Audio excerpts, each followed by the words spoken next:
Okay, asalaamu calaykum waraxmatullaahi tacaala wabarakaatuh. Aadan idin salaamay ee meel walba joogtaan. Waxaan isku dayi doonaa inaan dulmaro fursadihii shalay Isniinta ahaa wixii iska bedelay iyo aragti ahaan markii loo fiiriyo fursadihii aan qaadanay inaan hal iyo laba ka yiraahdo. Si la mid ahna waxaan ka codsanayaa haddii aadan diyaar u ahayn suuqan inaad joogteyntiisa iyo waqti badan aada siisid wuu kaaga baahan yahay ugu haddii waa ku qasban tahay si kale wax lagagama keeno haddii aa mar imaanaysid marna aa maqan tahay marna xoogaho culeesaha iska badan yihiin way adkaanaysaa qofka saxda ah inuu marka si suuq si lacag ugu sameeyo inuu xoolaha noocaas ku mashquulo plaankaaga iyo qorshahaaga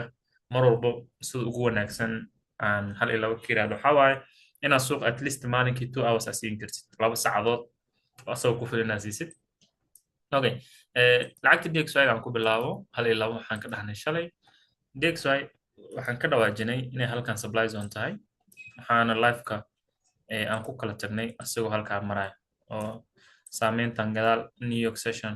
anagoo live-ka ku jirna ay socotay taasaan ka xasuustaa halkan aan ku qiyaasay inay supply zone tahay maadaama suuqeen uu yahay mid low ah sidii live-ka uu noo ahaa waxaana dhacay fikirkii aan ka hadlaynay oo ahaa in meesha supply zone-ka ah uu suuqa kasoo laaban karo isla sidii ayuuna sameeyey so suuqa supply zone-kii toos u tagay si London session saaka ah si fiican ugu soo reacti gareeyey filashadeydan ani ahaan dollarka mar walbana waxaan qabaa the moment suuqa loolooga uu nool yahay inaanan ka fikirin inaan buy qaato taasi waa DXY-da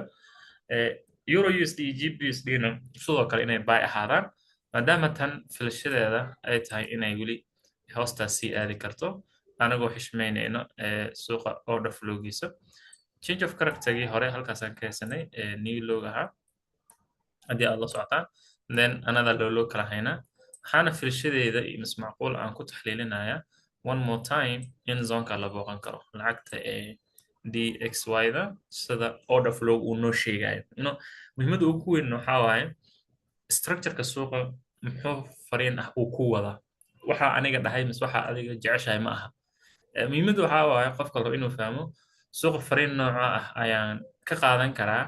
sideenu ila muuqdaa xaaladda hadda la joogo sidaas ayaan ka qaadan karnaa marka DXY-da the moment hadda waxaan sheegayaa inay one more time halkaas soo aado so euro USD bedelkeeda maxaan ka dhihi karnaa aragti ahaan shalay waa tii aad la socoteen oo ahaa in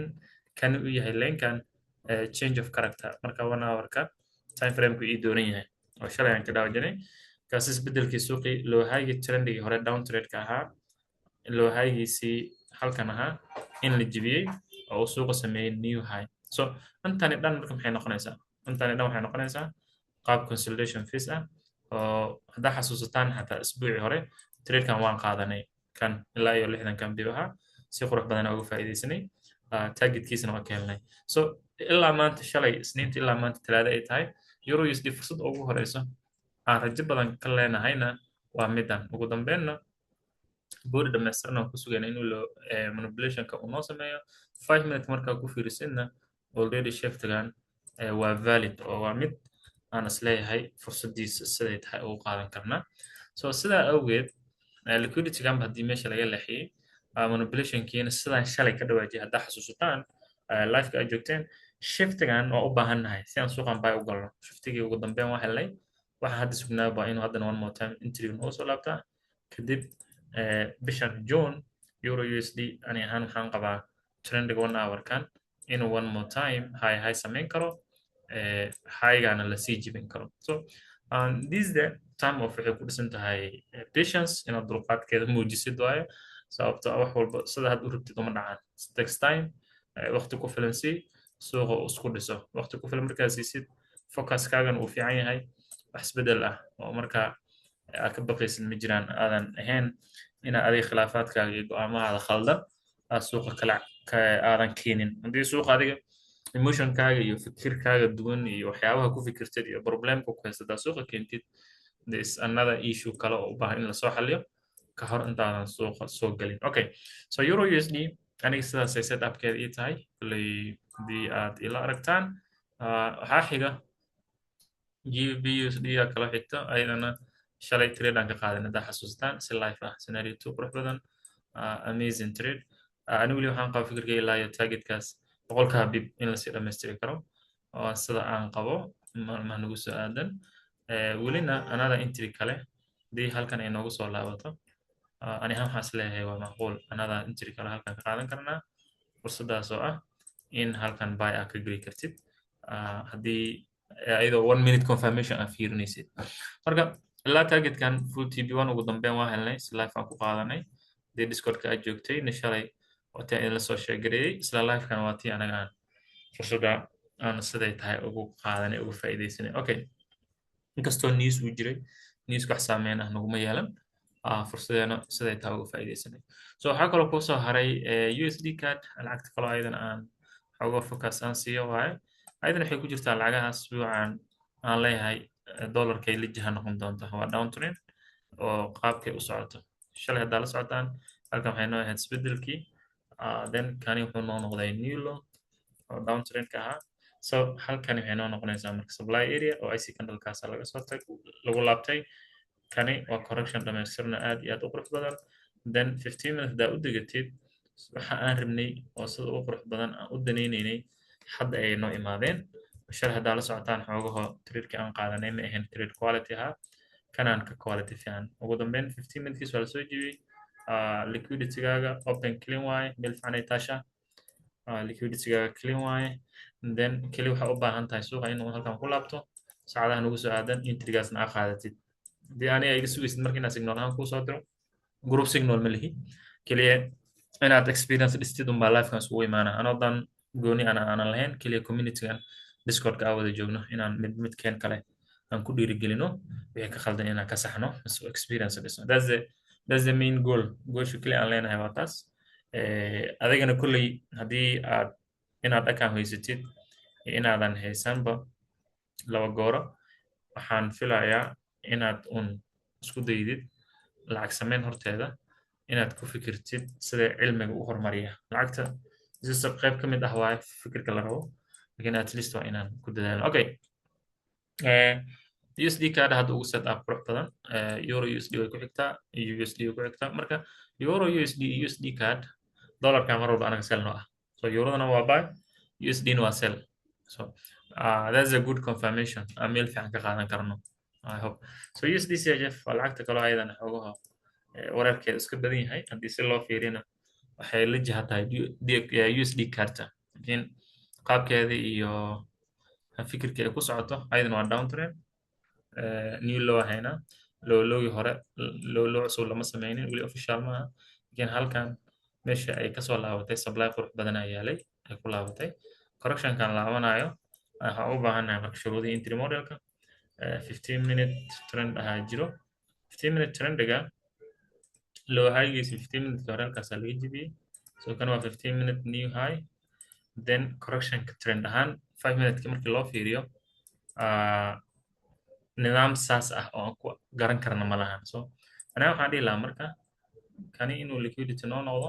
meelahan inay liquidity noo samaysanta kadib aan manipulationki iyo shiftiga halkan aan ka sel lakin intaas dhan waxaa kaga filan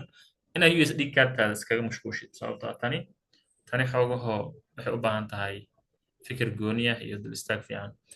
golda kuu soo haray lacagaha ugu badan aan trade gareeyo ku jira asagana golda sidiisaba level by level oo ku shaqeeya saaka early in the morning ilaa halka ku dhawaad waxaa la dhaqaaqay 600 oo bib that's too much oo London keli waxay dhaqaaqday 600 oo bib